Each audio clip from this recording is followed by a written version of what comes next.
Okay. AP పరిస్థితికి చంద్రబాబు నాయుడు గారు in future మీరు 2 టర్మ్స్ ఇప్పుడు జగన్మోహన్ రెడ్డి గారే వస్తారంటున్నారు కదా? నెక్స్ట్ 2 టర్మ్స్ జగన్మోహన్ రెడ్డి గారు వస్తారు. 2024-29 ఎవరు జగన్మోహన్ రెడ్డి వస్తాడు, ముఖ్యమంత్రి ఆయనే అవుతారు. మరి ఆయన పార్టీ అన్నప్పుడు ఆయన అంటే మీ నోట్ నుంచి చెప్పాలి. జగన్మోహన్ రెడ్డి గారు 2024లో మరియు 2029లో ఆయనే ఆంధ్రప్రదేశ్ రాష్ట్రానికి ముఖ్యమంత్రిగా ఉండబోతా ఉన్నారు. డామ్ షూర్ గా ఇది రికార్డ్ అవుతుంది కదా బాబు, రికార్డ్ చేస్తున్నా. ఆ తర్వాత అయినా చంద్రబాబు నాయుడు గారు ముఖ్యమంత్రి అయ్యే అవకాశం ఉందా?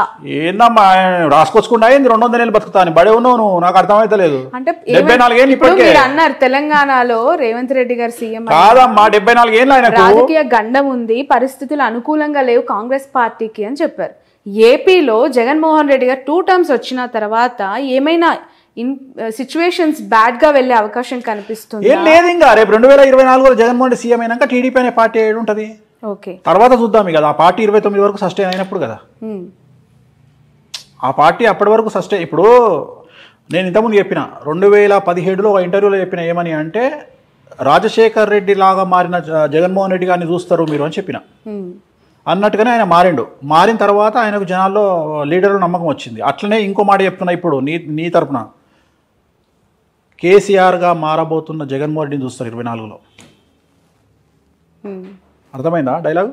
ఓకే, కంట్రోల్ చేస్తాడు, ఓకే, అందరినీ కంట్రోల్ చేస్తాడు. సో ఇంకా తిరుగులే జగన్మోహన్. స్థానబలం ఏంటంటే స్థానబలం. మేము తెలంగాణలో ఉన్నాం కాబట్టి ఆంధ్రలో మమ్మల్ని ఏం చేస్తారు అని చాలా మంది అనుకుంటారు. కానీ బట్ కుటుంబానికి సంబంధించి పదే పదే మాట్లాడుతూ ఉన్న వాళ్ళకి అంటే ఇంపాక్ట్ ఏ విధంగా ఉంటుంది అంటారు? ఈ ఎలక్షన్స్ టైంలో చెల్లి షర్మిల గారు తెలంగాణకు వచ్చేసారు, తల్లి గౌరవ అధ్యక్షురాలుగా రాజీనామా చేశారు, ఇప్పుడు ఆయనతో భార్య ఉన్నారు భారతి గారు.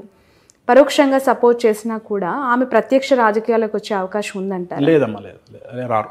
ఓకే, ఆ నెసిటీ లేదు వాళ్ళకి, వాళ్ళ ఫ్యామిలీకి అవసరం ఏముంది? ఇప్పుడు సరే, ఇప్పుడు షర్మిల ఫైటింగ్ ఇంకోటో అవన్నీ వ్యక్తిగతమైన అంశాలు. ఇప్పుడు తెలంగాణలో నాకు తెలిసిన ఫ్యామిలీ ఉంది. అన్న టీఆర్ఎస్లో ఉన్నాడు, తమ్ముడు బీజేపీలో ఉన్నాడు, వాళ్ళ పెద్దన్న కాంగ్రెస్లో ఉన్నాడు. వాళ్ళు అనామకులు కాబట్టి వాళ్ళ గురించి మాట్లాడుకోము. ఇది సీఎం ఫ్యామిలీ కాబట్టి మాట్లాడుకుంటున్నాం. అట్లా ఎన్ని ఫ్యామిలీలు లేవు తెలంగాణలో? నాకు తెలిసిన వాళ్ళు మస్తు మంది ఉన్నారు. సో అది కామన్ కదా, దాన్ని పెద్ద విశేషించి మాట్లాడుకోవాల్సినటువంటి అవసరం లేదు. వాళ్ళ జాతకరీత్యా ఉంటుంది. షర్మిల జాతకము, షర్మిల ఆంధ్రప్రదేశ్లో ఎంపీ కావాలి అంటే జగన్మోహన్ రెడ్డి చెప్పినట్టు ఉంటుంది, అన్న నాకు ఎంపీ అంటది, రాజ్యసభ ఇస్తాడు, ఎంపీ ఇస్తాడు, పోతుంది. ఆమె జాతకంలో రాజయోగం అనుభవించే పరిస్థితి లేదు కాబట్టి వ్యతిరేకమైన నిర్ణయాలు తీసుకుంటుంది. So actually nothing but decision. ఆమె తీసుకునే నిర్ణయాలు ఆమె జీవితము. ఆమె పార్టీ పెట్టినా, తెలంగాణలో కాంగ్రెస్ పార్టీకి పోయినా, లేకపోతే ఇంకో మాట మాట్లాడినా, ఇవన్నీ కూడా రాజకీయ జాతకపరమైన అంశాలే కదా.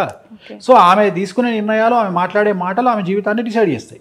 ఎలా ఉండబోతుంది అంటారు షర్మిల యొక్క? పెద్ద గొప్పగా ఉండదు. ఓకే, షర్మిల గారు జగన్ దగ్గరికి పోతే హ్యాపీగా ఉంటుంది ఆమె జీవితం. ఆయన లేకుండా ఆమెను ఊహించుకోలేం. వెళ్ళే అవకాశం ఉందంటారు? ఎందుకంటే నీకు బాగా క్లోజ్ అమ్మా, నాకు తెలుసమ్మా, నీకు అమితమైనటువంటి ప్రేమ, నీకు చాలా క్లోజ్ షర్మిల. ప్రొఫెషన్ వేరు, వ్యక్తిగత మామూలుగానే అంటున్నా తల్లి, చెప్పట్లేదు. చాలా మందికి ఏంటంటే, ఇప్పుడు నేను మీకు డీకే శివకుమార్ అత్యంత సన్నిహితుడు అంట, కానీ ఆ సన్నిహితం ఎంతవరకు ఉండాలో అంతవరకే. షర్మిలమ్మ గారు పార్టీ పెట్టినప్పటి నుంచి టిల్ టుడే ప్రతి ఒక్క పొలిటికల్ యాక్టివిటీ పైన నా కవరేజ్ ఉంది. అండ్ ఒక మహిళ, ఇప్పుడు కల్వకుంట్ల కవిత గారు అవ్వచ్చు, ఇటు మన షర్మిల గారు అవ్వచ్చు. ఇప్పుడు షర్మిల గారి గురించి మనం ఇప్పుడు కాదు, పార్టీ పెట్టిన రోజు నుండి మాట్లాడుకుంటున్నాం. నేను ఎప్పుడైనా పాజిటివ్ గా మాట్లాడినా? ఓ మొత్తం ఇరగదీస్తుంది అని చెప్పినా, 1% ఇంపాక్ట్ కూడా ఉండదని చెప్పిన. నిజమైంది కదా. నేనేం మాటలు మార్చట్లేదు కదా. మీరు ఆ రోజు కూడా నువ్వు ఆమె దగ్గర ఇంటర్వ్యూ తీసుకొని వచ్చిన మరుక్షణం నేను చెప్పిన ఏముండదు తల్లి, అంత నార్మలే ఉంటుంది పరిస్థితి అని చెప్పిన. అంతే తప్ప నేనేం గొప్పగా మాట్లాడాను. అంతలాగా ఒక పాదయాత్ర, నిజంగానే చెప్పాలి, ఒక మహిళగా ఆమె చేసిన పాదయాత్రని నేను కల్లారా చూసిన వ్యక్తిగా కష్టం వేరు, చాలా చాలా బాధపడ్డాను ఆ రోజు. ఎందుకు అంటే పక్క రాష్ట్రంలో అన్న సీఎం గా ఉన్నారు, ఇక్కడ ఒక మహిళ ఒంటరిగా ఎందుకు ఈ పరిస్థితి వచ్చింది? మోరోవర్ అన్న గెలుపులో ఆమె పాత్ర ఉంది, ఆమె భాగస్వామి ఉన్నప్పుడు ఇక్కడ ఎందుకు పెట్టింది అనేది నాకు పదే పదే రేజ్ అయిన క్వశ్చన్. దానికి ఇప్పటివరకు నాకు ఆన్సర్. జాతకపరమైన విశ్లేషణ అంతే, వాళ్ళ వ్యక్తిగతమైన నిర్ణయాలు. Actually nothing but decision. అదే చెప్తున్నా కదా, ఆ నిర్ణయం ఎందుకు తీసుకున్నారు అంటే దానికి మనం ఏం చెప్తాం? ఇప్పుడు మన గ్యాప్స్ అనేవి ఉన్నాయంటారా? ఖచ్చితంగా నాకు కుటుంబం పట్ల అవగాహన లేదు, వ్యక్తిగతమైనటువంటి అంశాల జోలికి నేను వెళ్ళను.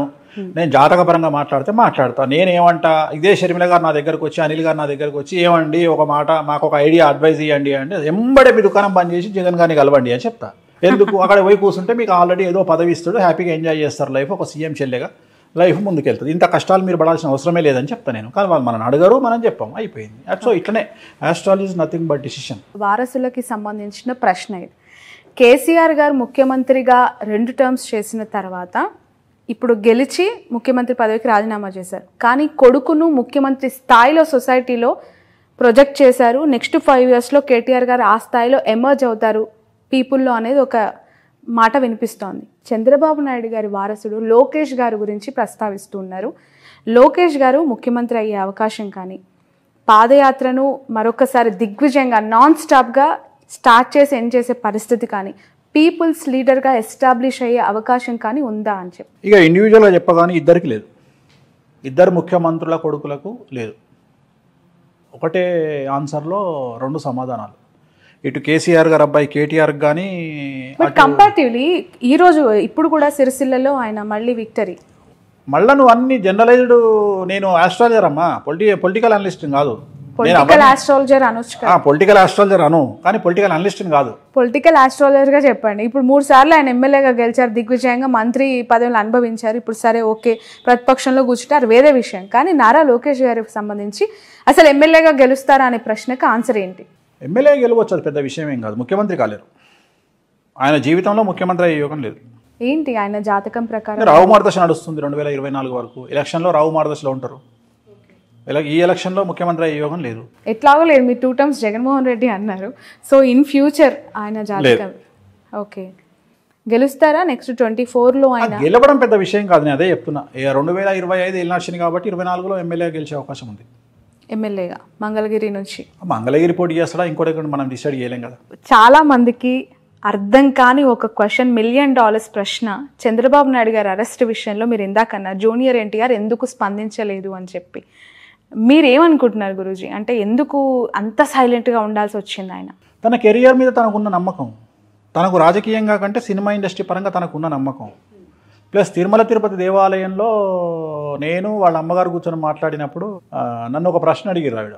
ఎన్టీ రామారావు బర్త్ విషయంలో, జూనియర్ ఎన్టీఆర్ బర్త్ విషయంలో ఒక పెద్ద సమస్య ఉంది, ఆ సమస్య తెలియకుండా మీరు మావాడి జాతకాలు బాగా చెప్తున్నారు, ఎటా చెప్తున్నారు మీరు అని అడిగింది. ఆ సమస్య ఏందో నాకు తెలుసు తల్లి, ఇది సమస్య అని చెప్పిన. అనగానే షాక్ అయింది ఆమె. పెద్ద ఎన్టీఆర్ గారికి తప్ప, నాకు తప్ప, బాబుకు తప్ప, ముగ్గురికి తప్ప 4వ వ్యక్తికి తెలియదు, మీకు ఎట్లా తెలుసు అన్నది. నాకు తెలుసమ్మా అన్న నేను. ఆయనది మఖా నక్షత్రం, జూనియర్ ఎన్టీఆర్ది మఖా నక్షత్రం, జయలలితది కూడా మఖా నక్షత్రం, ప్లస్ ఆయన మంచి యోగంలో పుట్టిండు జూనియర్ ఎన్టీఆర్. కానీ ఆయన రాజకీయాల్లోకి రావడానికి టైం ఉంది. నేనే వాళ్ళ అమ్మతో అన్నది ఏంటంటే 2030 వరకు రాజకీయాల్లోకి రానియకండి బాబుని అని చెప్పిన. ఓకే, సో మీ సలహా అనమాట. నేను చెప్పింది అయితే వాళ్ళ అమ్మగారికి చెప్పిన మాట, తిరుమల దేవాలయంలో చెప్పిన మాట, హుండీ లెక్క పెడుతుంటే పక్కన నేను మాట్లాడింది, వైకుంఠ ద్వారం పక్కన కూర్చున్నప్పుడు దర్శనం అయిపోయిన తర్వాత ఆమెను ఆ దేవాలయంలో మాట్లాడిన సందర్భంలో 2030 వరకు జూనియర్ ఎన్టీఆర్ రాజకీయాల్లోకి రాకుంటే బాగుంటుంది, 29 ఎలక్షన్లకు అయితే వద్దు అంటే 29 ఎలక్షన్ల వరకు ఎన్టీఆర్ గారు రాజకీయ అరంగేట్రం చెయ్యరు, కన్ఫర్మ్. ఓకే వేణుస్వామి గారు, మనం చాలా జంటలు విడిపోవడానికి చూస్తున్నాం. పెళ్ళంటారు, వచ్చి పత్రిక ఇస్తారు, ఒక 6 నెలల తర్వాత విడాకులు అంటూ ఉంటారు.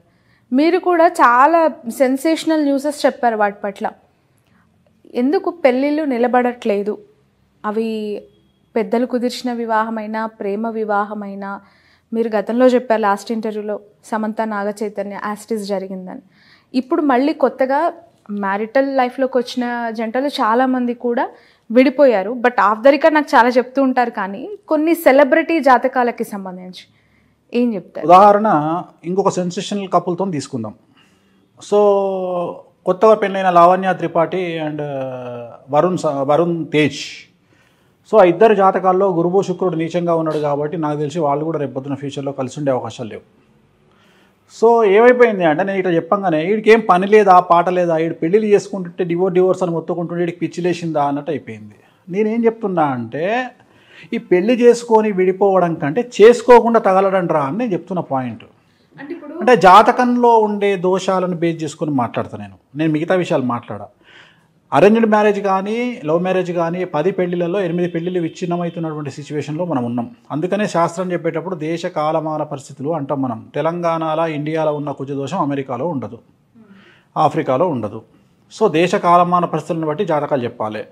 సో మన దేశంలో కుజదోషం ఉంటుంది, శుక్రదోషం ఉంటుంది, లావణ్య త్రిపాఠికి గురుదోషం ఉంది, వరుణ్ తేజ్కు నాగదోషం ఉంది. కాబట్టి ఈ ఇద్దరి కుటుంబాల్లో ఒక ప్రముఖమైనటువంటి లేడీ ద్వారా, ఒక స్త్రీ మూలకంగా వీళ్ళిద్దరు విడిపోయే అవకాశం ఉంది.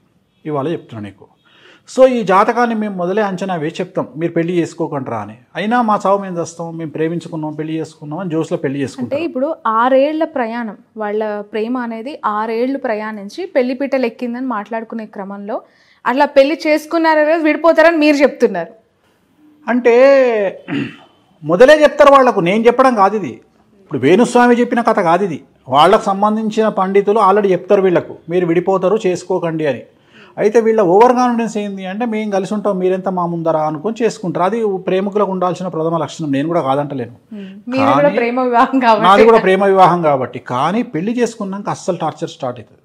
పెళ్ళి ఎప్పుడు, నేను ఇంతకుముందు కూడా చెప్పిన నీకు, ప్రేమించిన అమ్మాయిని సంపాదించడం గొప్ప కాదు, పెళ్లి చేసుకున్న తర్వాత అమ్మాయిని కాపాడుకోవడం గొప్ప అనేది నా ఉద్దేశం. రెండోది ఏంటంటే, ఎప్పుడు కూడా మగవాడు అణిగిమణిగి ఉండాలి.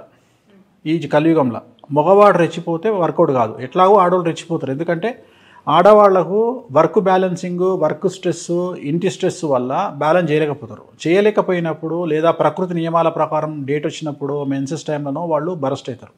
దాన్ని అర్థం చేసుకోగలగాలి. హార్మోన్ ఇన్బ్యాలెన్స్, థైరాయిడ్ ప్రాబ్లం వల్ల, పీసీఓడి, పీసీఓఎస్ల వల్ల వాళ్ళు ఏదైనా